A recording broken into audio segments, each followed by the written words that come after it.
So we begin now with the overnight news coming in from Ukraine, where at least 30 people were killed and over 100 injured when a Russian rocket hit a train station in the Donetsk region. We want to warn you, the images are graphic. The region's governor says thousands of people were at the station at the time of the strike. They were trying to leave. The station's the main evacuation point for thousands of Ukrainians who are trying to flee the country's east as Russia steps up its offensive there. President Volodymyr Zelensky condemned the attack and said the Russians are, quote, destroying the civilian population. Russia's defense ministry, of course, denying the attack. Meanwhile, NATO reportedly has agreed to supply new advanced weaponry to Ukraine following a summit of foreign ministers in Belgium this week. The Financial Times is reporting NATO leaders will answer Ukraine's request for more munitions. Those requests include more aircraft, defense systems, missiles, and armored vehicles. Speaking after a meeting yesterday, Secretary of State Antony Blinken and his Ukrainian counterpart discussed the talks between the two sides. We're not going to let anything stand in the way of getting Ukrainians what they need and what we believe can be effective. So we're looking across the board right now, not only at what we've provided and continue to provide, but whether there are additional systems that would make a difference. I'm satisfied with the dynamics of our cooperation on weapons and on sanctions as well. But when it comes to sanctions, to weapons, and this is the point that I made today to all allies, we have no doubts that in the end Ukraine will get everything that it needs. So, Congressman, there's no question that United States support and weapons and NATO support and weapons have helped to turn the tide of this war and to push the Russians out of the country. But we hear almost every day from the foreign minister and from President Zelensky, it's not enough. We need more. So from where you sit, what more could the United States be doing? Could they be getting in there faster? Could there be more of them? What are you looking at right now? Well, we are constantly assessing this, Willie. I sit on the House Armed Services Committee, and these are meetings we have several times a week. What do the Ukrainian people need? What can they use? Where can we get it from? Because, as you know, they don't fight with U.S. munitions necessarily. Much of it is Russian-made that they're trained on, or Soviet-era munitions. So getting them from our NATO allies what they need. And as you also know, our NATO allies are not feeling very secure in the region themselves. So asking them to give up certain anti-aircraft batteries means that we need to backfill those. And how are we going to do that? So this is a pretty complicated complicated maneuver we're doing involving all of our NATO allies in the world and bringing support to bear. They have, we have to get different size of ammo for all the different guns that they have. Stingers, javelins. In fact, we've gotten them so many Stingers and javelins that one member of parliament from Ukraine told me that the names that the children are being named in Ukraine right now are Stinger and Javelin. We're looking at Switchblades because they've done quite well with the drones that the Turkish military has sent them. The UK just announced that they're getting them anti-ship missiles. So we're constantly assessing what they need and who we can get it from to best support them. Let's talk about the process, so how long it does take. Sometimes, if the White House calls Turkey and says, we need more drones, Turkey says, well, Canada's, we're on a sanctions list, and they make the cameras, so then we've got to make that call, then they've got to call, and it's a lot of different things going. And when you talk about backfilling, I'm just curious, how long does that process take? We're a NATO country that was in the Warsaw Pact, give some of their old Russian equipment, weapons to Ukraine, and then we need to backfill. How long does that process take? We've been moving very quickly. We also have to look at our own batteries and if we can, for the national defense of the United States. But we've been moving very quickly to give the president the authorities he needs to do that, to give the military the authority they need to do that, and then to come up with a long-range plan. Because it's not just about backfilling today. It's about what are they going to need to continue to fight this. I've talked to several people who think they are going to need, going forward, tanks on the ground. Right. Do you agree with that? I think they are going to need that, Can we get that to them? We can certainly get that to them. We just have to come up with a plan now to make sure, we have what we need in the United States, and then what can we give them, and how can we get it to them? Are you confident we're doing all we can do, the United States and our NATO allies? We are like I said, we're constantly assessing that we're doing all we can do, because it's not just can we give them every single thing they need, it's can we move in lockstep with our NATO partners, because that has been one of the most effective tools we've had in this war, is to bring the world to bear against this Russian and unprovoked invasion. Right. Are NATO allies doing everything they can do? Is there any country that concerns you?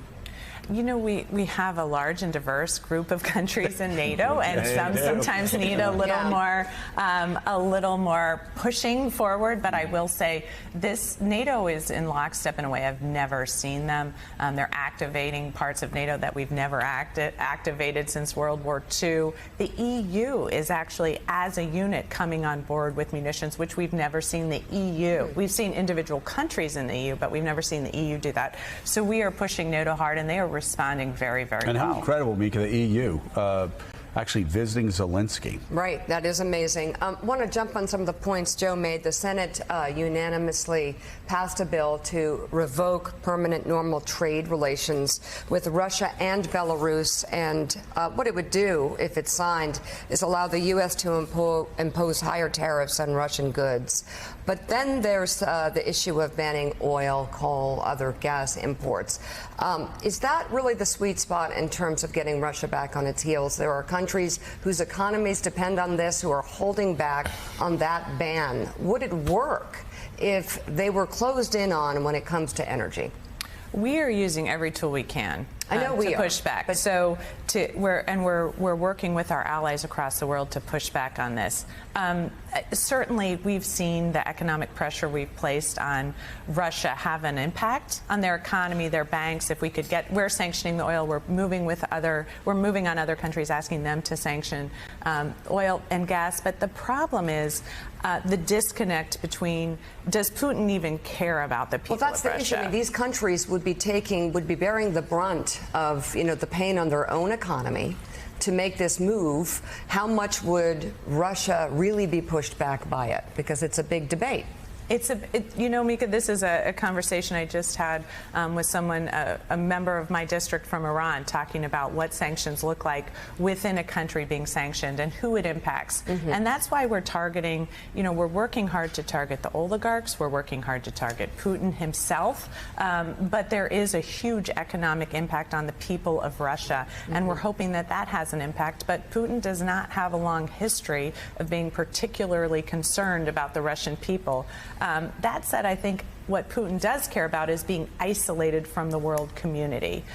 That really impacts him. He wants prestige, he wants power, and the more we can isolate him and have him on an island, I do think that has an impact on him. Congresswoman, two specific questions about U.S. aid, separate of NATO. Do you think we're doing enough intelligence sharing with the Ukrainians so that they can be effective in how they use all of these weapons that they've been given?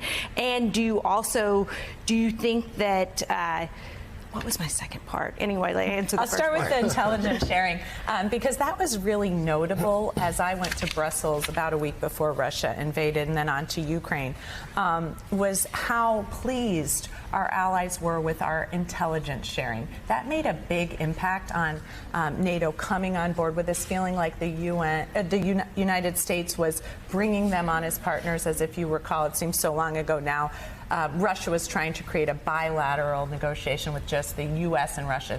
The United States bringing Europe in on all the intelligence. I think we, at that time, were a little bit slow with concerns that within the Ukrainian military there would be leaks to Russia. So we were a little slow at that time. We have since then become far better at sharing intelligence. Should we be doing more from the advisory perspective? Not U.S. boots on the ground, but bringing our people in who can help better advise the Ukrainian military? We're working hard. That comes in especially with the training. We're giving them munitions. One of the harder things is not just kind of, you're turning over complicated weapon systems, so it's not just, here, a person on the street. You have to do training on those weapon systems, and that's what we're constantly working to. How fast can we train them? If we do give them aircraft, how long is it going to take to have their pilots understand how to operate United States manufactured aircraft and the weapons they fire? And so that's constantly, again, the training is a key piece of U.S. and you said aircraft. I'm sorry, before Jonathan jumps in, I just got to ask you, those MiGs, come on, we can sneak them across the border.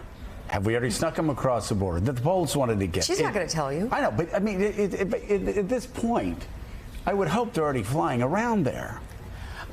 You know, I think we're, again, assessing how to get the Ukrainians the weapons they need. The Poles, I think, were somewhat cautious about that and wanted to turn them over to Ramstein. Right, that wasn't and I think work. right, and for various reasons that was difficult. The Russians did bomb the MiG depot where they repaired the MiGs, but are moving out of now the western part of Ukraine. And they're, as you know, they've pulled back many of their troops to Belarus. We think to redeploy in the east. So in the west, we might have more opportunities. So on that, with Russian forces pulling out of Kyiv and moving towards the Donbass, there's a growing consensus in the White House that this could lead to a very protracted, long, terrible fight in that part of Ukraine. We heard from Chairman Milley this week saying this war could go on for years. Speak to us about the challenges of keeping this effort going and the supply pipeline open if this goes on well into 2023 or maybe beyond. Well, you know, supply chains, I mean, it does feel like it always comes back in the military to supply chains, right? And that's what Russia's had such a huge, huge problem with, and certainly something we're looking at very carefully. And I think the Russians moving into the eastern part gives us a lot more confidence in our ability to keep those supply chains open. So that, in that sense, that will be helpful to that. Make no mistake, it's already a horrible, horrible war. And the thought of this being protracted and what the Russians are willing to do is incredibly problematic for us. And I think that's why you see, for the first time, a P5 member being kicked out of the Human Rights Council in the UN. Hey, thanks so much for watching our YouTube channel. You can follow up on today's top stories and breaking news, or catch up on your favorite MSNBC shows all in one place. Download the NBC News app today.